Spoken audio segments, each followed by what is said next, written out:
It's time for another OTRSCentral Q&A. Are you ready? Let's do this. All right. At Edsel4, do you think they should have started Ryback's push in the Royal Rumble by maybe having him go entrant number 1 and winning it?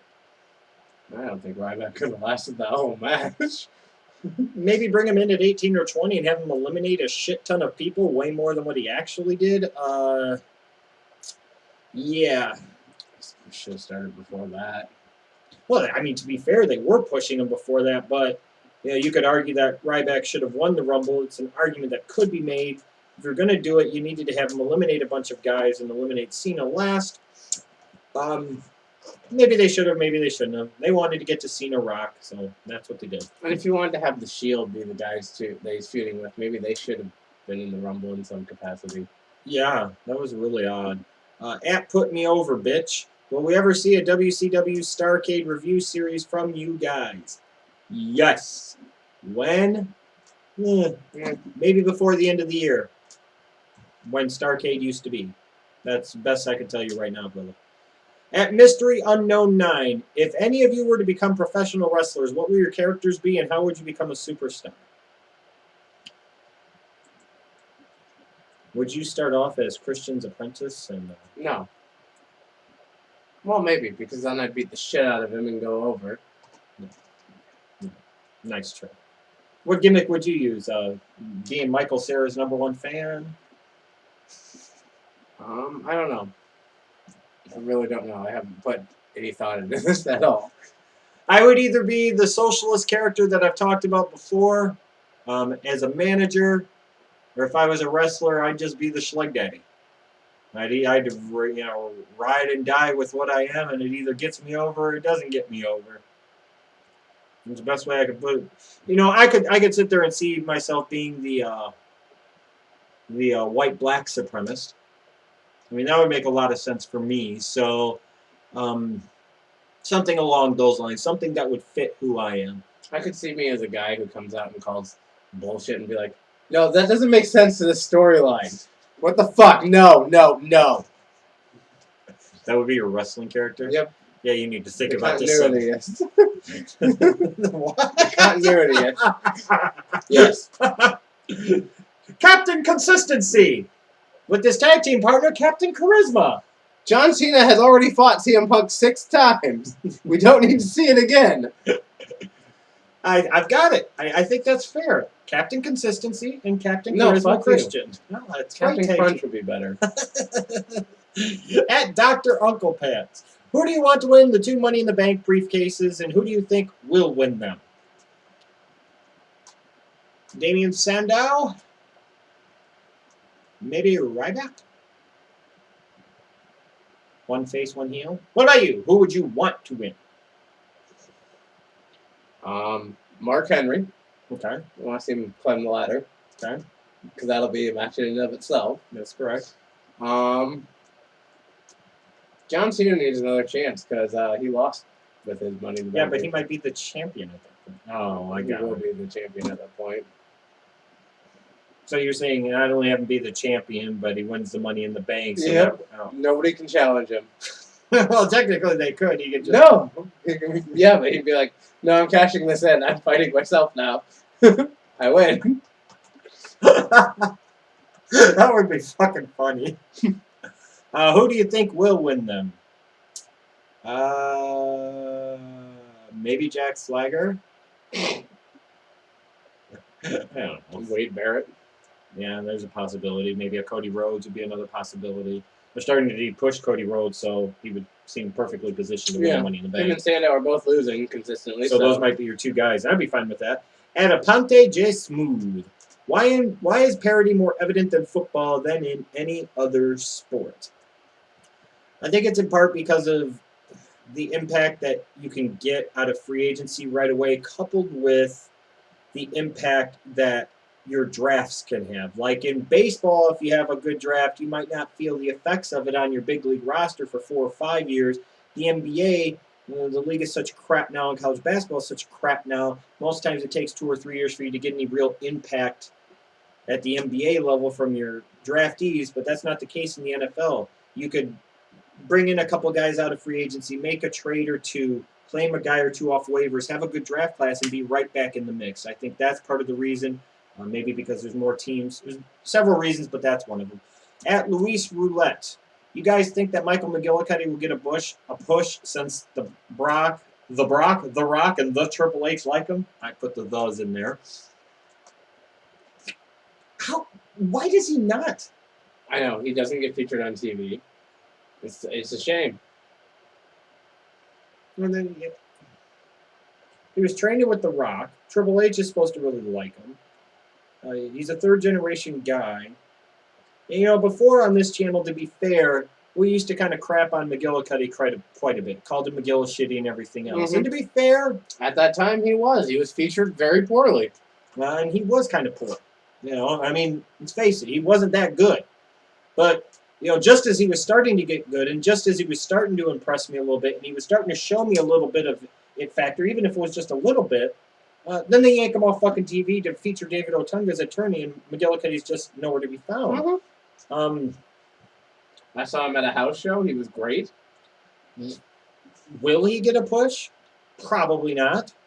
Well, maybe. Maybe they'll put him in Jack Swagger's spot. It's been over a year. I'm not too encouraged. I'm just saying. At Willie_Haywood3. Hey guys, what was the point of putting the belt on Kane at King of the Ring 98 only to put it back on Austin the next night on Raw? I will say this. I've never understood why you would have somebody win the belt just to have Austin win it back the next night on Raw. That's all I'll say. If Honey Beef Mode doesn't happen... Oh, this is from Wrestle Junkie 4L. So I can blame him for this. If Honey Beef Mode doesn't happen at WrestleMania, who should be fired? Vince, Stephanie, Paul Levesque, Kevin Dunn. All of the Brain Trust should be fired. Fired. They should all get raises. Fired. They should get raises off of their seats and kicked out the door. Fired. At Always Strikes. Who's the one superstar that has never been world champion that you would like to see main event WrestleMania 30?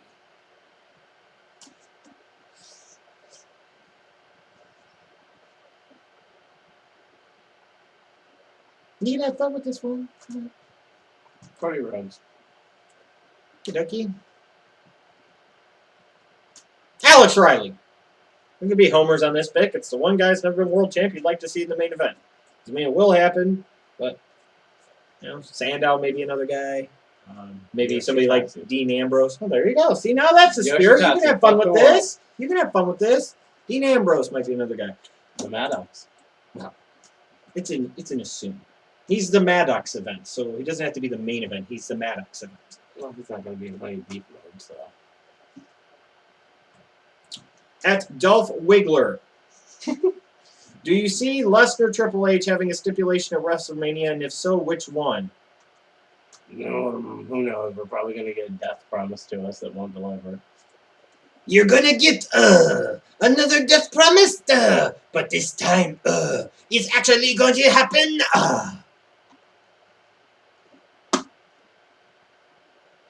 That's all I say. Oh, and what cigarettes does Mike smoke? Marlboro Lights. Used to be Camel Reds. Not like Camel with a C, Camel with a K. But it's Marlboro Lights now. Camel with a K? Yeah. What the fuck are you talking about? You can only buy them at one gas station in town. It's probably a good reason. It's the gas station that Marvelous Mark works at, so. This is so when true. I stop in to see Marvelous Mark, I'm like, we need a pack of those. Oh, Christ.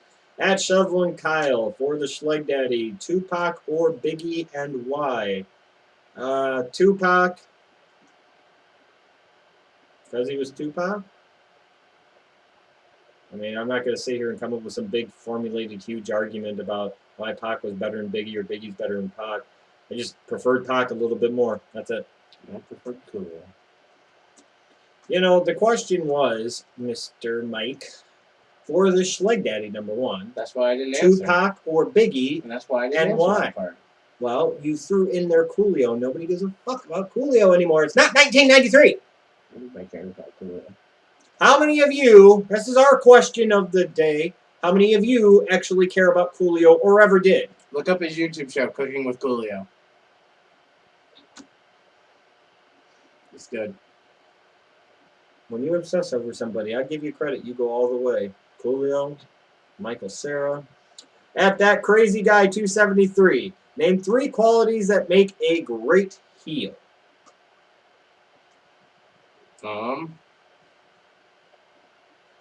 Being good on the mic. Looking like a threat. Okay. And kind of having that look of, I'm an asshole.